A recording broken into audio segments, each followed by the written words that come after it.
How are you creating team synergy between the American and Brazilian bull riders? It's not easy. And I will tell you, we've not been, we're not always successful.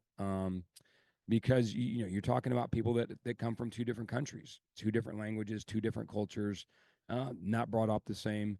But what we try to really focus on is, how are you the same? Let's not focus on how we're different. Let's focus on how we're the same.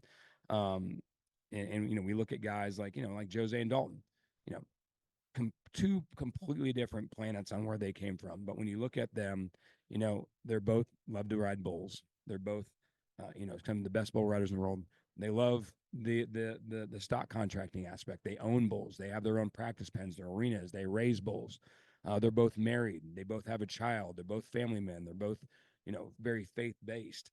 And so when you talk to them about those things, like, listen, like you're more alike than you think you are. And so we really try to focus on that. We're pretty intentional.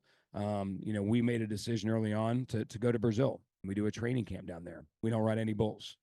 We just have the guys together. We just do some cowboy shit, and just kind of really hang out and let the guys, again, see how similar they are as opposed to how different they are. But then conversely, for our American guys, when they go down there, because I think they take for granted, all the Brazilian riders, what they have to go through when they come to America Oh yeah. with the language barrier, the food barrier.